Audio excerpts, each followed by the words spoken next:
everyone, my name is Patel Pinky and welcome back to our YouTube channel Where to Take Knowledge। तो guys आज हम देखने वाले हैं वेरिएबल के बारे में कि सी लैंग्वेज में वेरिएबल का क्या यूज है, बेसिकली वो आज हम देखने वाले हैं। तो जैसा कि हमने लास्ट ट्यूटोरियल में देखा था कि कांस्टेंट क्या है, सी टोकन क्या है, तो उसको अलग अलग टाइप्स में हमने देखा था।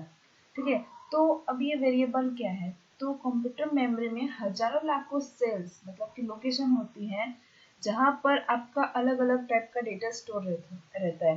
फॉर एग्जाम्पल आप अपने मोबाइल यूज़र हैं जो अपना मोबाइल यूज़ करते हैं, उनमें अलग अलग मेमोरी लोकेशन है। फॉर एग्जाम्पल व्हाट्सअप का हम ले लें तो व्हाट्सअप डॉक्यूमेंट है, व्हाट्सअप GIF वीडियो स्टोर होता है, व्हाट्सअप वीडियो है, व्हाट्सअप फोटो है। तो उनके लिए अलग अलग मेमोरी दिया गया है, अलग अलग फोल्डर डिफॉल्ट में बना के दिया गया है, उसमें सारा डेटा स्टोर होता है। सेम एज इट इज हम वेरिएबल में करते हैं। तो वेरिएबल में क्या होता है कि डेटा टाइप होती है, तो डेटा टाइप अलग अलग टाइप्स की होती है, integer, float, double, character, string. तो जो 0 to 9 नंबर है वो इंटीजर में ही जाता है। देन स्ट्रिंग के अंदर जो पैराग्राफ लिखते हैं, कोई वर्ड होता है तो वो स्ट्रिंग के अंदर स्टोर होता है। कैरेक्टर जो है तो पर्टिकुलर एक एक कैरेक्टर स्टोर होता है। ठीक है, और फ्लोट जो है उसमें जो पॉइंट वाली वैल्यू है वो स्टोर होता है। ठीक है, तो इस तरीके से अलग अलग डेटा टाइप में डिवाइड किया गया है। वो डेटा टाइप को हम स्पेसिफिक कोई एक नाम से जो आइडेंटिफायर होता है उससे हम जानते हैं। ठीक है, तो अब क्योंकि प्रोग्रामर के लिए इन हजारों लाखों मेमोरी लोकेशन का न्यूमेरिक एड्रेस याद रखना नामुमकिन है, इजीली नहीं है कुछ भी याद रखना। तो उसके लिए हम यहाँ पे वेरिएबल क्रिएट करते हैं। तो अ variable is a user defined word. तो वेरिएबल जो है यूजर द्वारा डिफाइन किया होगा, मतलब हमें जैसा अच्छा लगता है, जैसा सुटेबल होता है वैसा हम वेरिएबल क्रिएट कर सकते हैं। फॉर एग्जाम्पल हमें नेम स्टोर करना है तो हम नेम नाम का वेरिएबल भी ले सकते हैं depending on the data type. अब डेटा टाइप है इंटीजर, तो डेटा टाइप इंटीजर है तो वहां पे हम नेम नहीं ले सकते क्योंकि नेम कभी भी इंटीजर नहीं होता है। इंटीजर में आते हैं 0 to 9, तो उसमें नंबर्स ही होते हैं। तो इंटीजर अगर हमने डेटा टाइप लिया तो वहां पे हम रोल नंबर ले सकते हैं, मार्क्स ले सकते हैं जो कि इंटीजर में हो तभी, अदरवाइज नहीं ले सकते। और रोल नंबर ले सकते हैं, enrolment number, seat number, increment decrement ID जो होते हैं वो ले सकते हैं। ठीक है, will have some storage area. तो जब हम डेटा टाइप बना रहे हैं, अब हमने इंटीजर ले लिया, इंटीजर नाम का डेटा टाइप, वो क्या हो गया, एक मेमोरी लोकेशन जो कि हमने रोल नंबर से बना दिया है। अब वो एक वेरिएबल जो है वो बन गया। अब उसे हम चेंज नहीं कर सकते हैं directly, same as it is. अगर दूसरा वेरिएबल बनाना चाहें तो नहीं करा सकते, अलग से क्लास लेके करना चाहे तो कर सकते हैं। एक क्लास में एक ही वेरिएबल को बार बार यूज करना है तो कर सकते हैं, बट एक ही बार हम बना सकते हैं उस वेरिएबल को। रोल नंबर बनाए पहले, फिर दूसरे में आगे फिर से रोल नंबर बना रहे हैं, तो वैसा हम नहीं कर सकते। The variable value will be change during the program execution. तो जो वेरिएबल है उसे हम प्रोग्राम के एग्जीक्यूशन के टाइम पे चेंज कर सकते हैं। And the data type and it's value will be change during the program execution.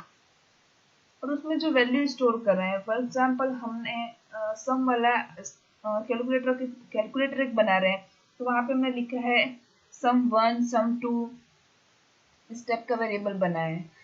अब वहां पे हम सम कर रहे हैं तो sum1 में मैंने 2 एंटर किया, देन sum2 में हमने 4 एंटर किया। तो इस तरीके से हम उसमें वैल्यू को भी चेंज कर सकते हैं। ठीक है, तो आसान शब्दों में समझे तो प्रोग्रामिंग में वेरिएबल मेमोरी लोकेशन नेम होते हैं जिनकी मदद से मेमोरी में डेटा रखा या निकाला जा सकता है। ठीक है, तो जब आप वेरिएबल क्रिएट कर रहे हैं तो उसे डिक्लेरेशन करना भी आपको आना चाहिए। ठीक है, तो वो भी हमारे लिए सीखना बहुत जरूरी है। अब क्योंकि ये सब काम बैकएंड होता है, इसलिए आपको मेमोरी लोकेशन या बैकएंड प्रोसेस से कोई मतलब नहीं होता है। यानी आपको सिर्फ अपने प्रोग्राम में वेरिएबल डिक्लेयर करने हैं और उन्हें यूज करना है। अब जब भी आप वेरिएबल शब्द सुने तो समझ जाइएगा कि वेरिएबल मतलब कि मेमोरी लोकेशन। इसलिए आप ये कभी नहीं कहते हैं कि मेरा डेटा इस मेमोरी लोकेशन पर है, आप सिर्फ कहते हैं कि मेरा डेटा इस वेरिएबल में स्टोर है। आप अब ऐसा बोलेंगे, पहले मेमोरी लोकेशन बोलते थे, तो अब आप वेरिएबल ऐसा बोलेंगे कि मेरे इस वेरिएबल पे मेरा डेटा स्टोर है। पहले मेमोरी लोकेशन बोलते थे, अब वेरिएबल का नाम लेंगे बार बार। ठीक है, क्योंकि हम एक प्रोग्रामर है, प्रोग्राम को यही बोलना है। अभी हो गया डिक्लेरेशन। तो डिक्लेरेशन कैसा होता है, पहले डेटा टाइप आता है, इसको हम प्रैक्टिकल में समझेंगे, तो एक बार देख लेते हैं कि कैसे होता है। पहले आता है data type. Data type means कि हम कौन से डेटा टाइप में स्टोर कर रहे हैं। डेटा टाइप जो है ये हो गया डेटा टाइप हमारा, ये रहा हमारा डेटा टाइप। तो डेटा टाइप हमने ले लिया इंटीजर, तो हम यहाँ पे लिख देते हैं इंटीजर। ये इंटीजर टाइप का हो गया। वेरिएबल 1, वेरिएबल 2, जितने भी हमें वेरिएबल लेना है, यहाँ पे हमने इंटीजर ए नाम का वेरिएबल बना दिया। इस तरीके से हम डिफाइन करते हैं। ये हमारा हो गया डिक्लेरेशन। अब जब हम इसे इनिशियलाइज करते हैं तो इंटीजर, हैंड राइटिंग पे मत जाना, बहुत ही ज़्यादा खराब आती है मेरी। ए इक्वल टू 10, ये हो गया 10। ये हमने क्या कर दिया, इसे डिक्लेयर कर दिया, सॉरी इनिशियलाइज कर दी। ये इनिशियलाइज कर दिया, ये डिक्लेयर कर दिया। हम डिक्लेयर मीन्स कि हम डिक्लेयर कर रहे हैं वेरिएबल को। डेटा टाइप दिया हमने पहले इंटीजर, वेरिएबल का नाम जो भी हमारे मन में आता है वो हम रख देते हैं। हमने यहाँ पे ए ले लिया, देन क्या करते हैं, हम उसे इनिशियलाइज करते हैं। इंटीजर ए इक्वल टू 10, अब उसे हमने वैल्यू दे दी, उसे इनिशियलाइज कर दिया है, इसलिए इसे इनिशियलाइजिंग बोलते हैं। क्लियर? ये देखिए,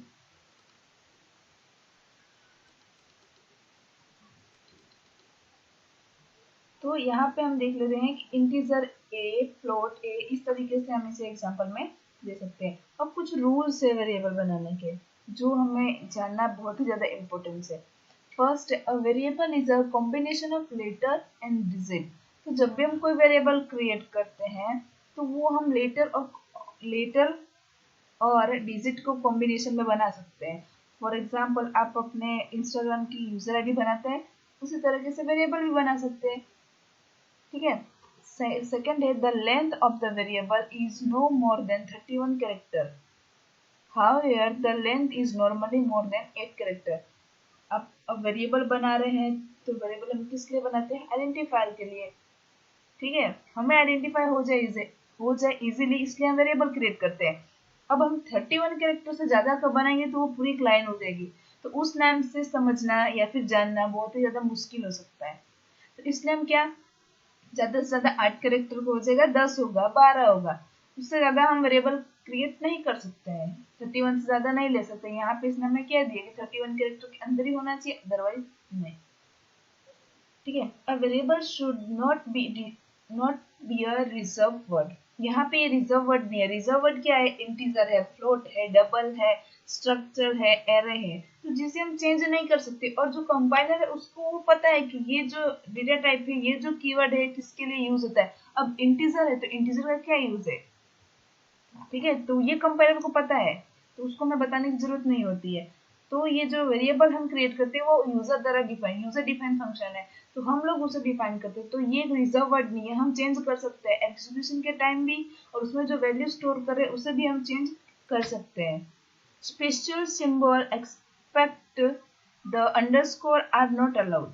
अच्छा, अब स्पेशल सिंबल में अंडरस्कोर के सिवा और कुछ भी अलाउड नहीं है। कैसे, तो हमने यहाँ पे दिया कुछ नेम दे दिया, फर्स्ट नेम, लास्ट नेम, तो first then underscore then name, space नहीं रखना है, व्हाइट स्पेस अलाउड नहीं करता है।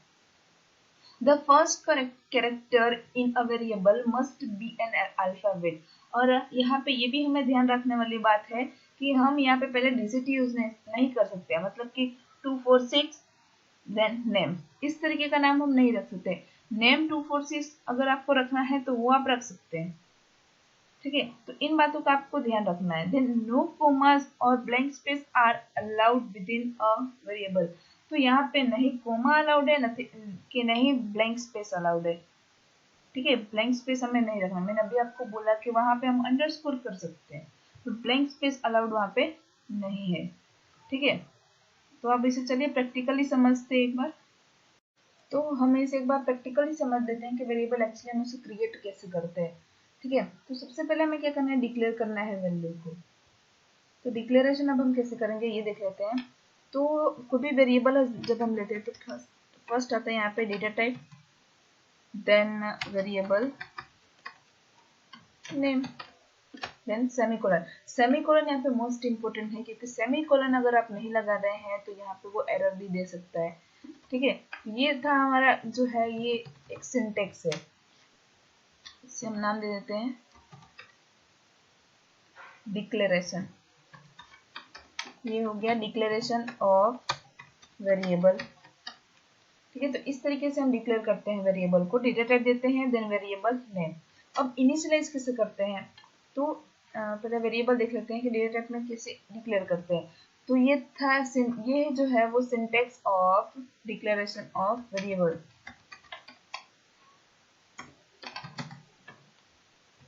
Syntax of declaration of variable. तो डेटा टाइप को हम इस तरीके से डिक्लेयर करते हैं। फॉर एग्जाम्पल, अब डेटा टाइप की जगह हम कुछ भी ले सकते हैं, लाइक इंटीजर नम, तो ये नंबर का हो गया। इस तरीके से हमने नंबर को डिक्लेयर कर दिया है। देन अगर दूसरी कोई वैल्यू लेनी है, अच्छा हम सेम नाम से उसे डिक्लेयर नहीं कर सकते, फिर से मैंने नम ले लिया, तो ये बड़ी कंफ्यूजन वाली बात हो सकती है। यहाँ पे कंफ्यूज हो सकता है जो भी हमारा कीवर्ड है, जहाँ पे भी हम इसे डिक्लेयर करेंगे कौन सा नंबर ले। फॉर एग्जाम्पल, ये नंबर मैंने इक्वल टू 10 दिया है, यहाँ पे भी 10 दे, यहाँ पे हमने 20 दे दिया है। तो जब प्रोग्राम एग्जीक्यूशन करेंगे, जब प्रोग्राम को एग्जीक्यूट करेंगे, तब वो जो कंफ्यूज हो जाएगा कि कौन सी वैल्यू लूँ मैं। अगर यहाँ पे जो टाइप है डेटा टाइप चेंज कर दे तो ओके है, अदरवाइज वो कंफ्यूज हो जाएगा। इसलिए हमें जब भी कोई ले रहे हैं, कोई भी वैल्यू ले रहे हैं, तो अलग अलग लीजिए ताकि आपको पता चल सके। ठीक है, तो यहाँ पे हम इसे num2 भी दे सकते हैं। ठीक है, कोई दिक्कत नहीं आने वाली जब हम डिक्लेयर करेंगे तब। देन ये डेटा टाइप कैरेक्टर लेते हैं, तो यहाँ पे ch, कोई भी मतलब जो आपको नाम लेना है वो। अब फ्लोट वैल्यू, हमें मार्क्स बताना है तो फ्लोट भी ले सकते हैं, या फिर किसी की हाइट बतानी है तो भी हम इसका यूज कर सकते हैं। तो इस तरीके से हम कोई भी वेरिएबल को डिक्लेयर करते हैं। और ये जो है ये सिंटेक्स था, और ये है इसका एग्जाम्पल। तो इस तरीके से हम वेरिएबल को डिक्लेयर भी कर सकते हैं। और अब चलिए देख लेते हैं कि एक से ज्यादा हम एक ही लाइन में कैसे डेटा टाइप को डिक्लेयर करते हैं। तो यहाँ पे मैंने लिया इंटीजर। अब यहाँ पे देखिए, दो इंटीजर मतलब एक डेटा टाइप है, बट अलग अलग वेरिएबल हमने क्रिएट किया है। तो अलग अलग कोड उससे क्या होती है, लेंथ ज्यादा बढ़ जाती है। तो हमें क्या करना है, सिंपल सा integer num number and number 2 को एक ही लाइन में हम उसे डिक्लेयर कर सकते हैं। देन कैरेक्टर है, तो कैरेक्टर को भी एक कैरेक्टर है ch, और दूसरा भी ले लेते हैं कलर। ठीक है, तो इस तरीके से हम एक ही लाइन में 2 से 3 मल्टीपल वैल्यू यहाँ पे डिक्लेयर कर सकते हैं। अगर हमें वैल्यू देना है इसके अंदर तो भी हम वो दे सकते हैं। तो वेरिएबल डिक्लेरेशन के फर्स्ट सिंटेक्स में हमने एक वेरिएबल डिक्लेयर किया है, और सेकेंड सिंटेक्स में हमने कोमा के हेल्प से एक ही डेटा टाइप के सेम मतलब कि एक से ज्यादा वेरिएबल डिक्लेयर किए हैं। यहाँ आप एक बात का ध्यान रखिए कि डिफरेंट डेटा टाइप के वेरिएबल एक से साथ कोमा की हेल्प से डिक्लेयर नहीं कर सकते। मतलब अगर आपने कोमा नहीं किया तो डिक्लेयर नहीं कर सकते आप। ठीक है, ऐसा करने से आपको एरर शो हो सकते हैं। ओके, देन ये बात ध्यान रखने वाले हैं कि वेरिएबल डिक्लेरेशन के लास्ट में सेमीकोलन लगाना मत भूलिए, अदरवाइज वो आपको एरर शो कर देगा। ठीक है, तो अब हम देखते हैं यहाँ पे इसे कॉपी कर लेते हैं। अब हम देख लेते हैं इसे इनिशियलाइज कैसे करना है, वो भी हम देख लेते हैं एक बार। मेरा तो हम इसे अब इनिशियलाइज करेंगे। ठीक है, तो इसे इनिशियलाइज कर लेते हैं हम। तो हम जो डेटा टाइप है यहाँ पे इनिशियलाइज लिख देते हैं, सिंटेक्स ऑफ इनिशियलाइजेशन।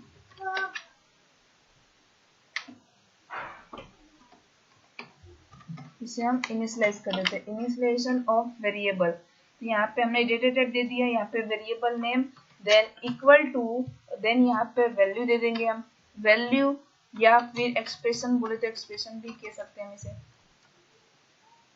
ठीक है, यहाँ पे हम इसे एक्सप्रेशन नाम भी दे सकते हैं। देन लास्ट में सेमीकोलन तो मस्ट भी इम्पोर्टेंट है ही हमारा।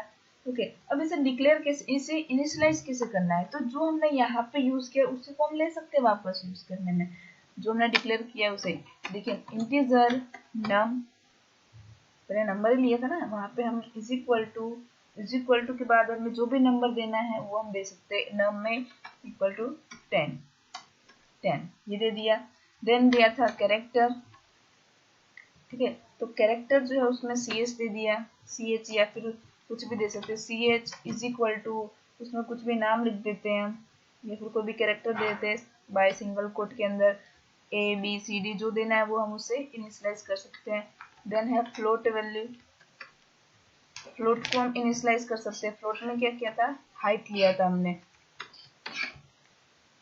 हाइट में हम दे देते हैं किसी की भी हाइट जो है 5.4 इंच भी दे सकते हैं, या फिर कुछ भी हमें जैसा अच्छा लगता है उस तरीके से हम इसे डिफाइन कर सकते हैं, ठीक है। और भी बहुत सारी नंबर, जैसे ये हमने 2 टाइप का लिया है तो उसे भी हम डिक्लेयर कर सकते हैं और इनिशियलाइज इसी तरह से हम कर सकते हैं। उससे हम वैल्यू देते हैं, उसे ही इनिशियलाइज हम कहते हैं। कोई भी हमने एक वेरिएबल क्रिएट किया है उससे हम वैल्यू दे देंगे तो वो क्या होगा, इनिशियलाइजेशन। It is clear. तो आई होप आपको वेरिएबल के बारे में क्लियर हो गया होगा। तो मिलते हैं नेक्स्ट ट्यूटोरियल में न्यू टॉपिक के साथ। Thanks for watching.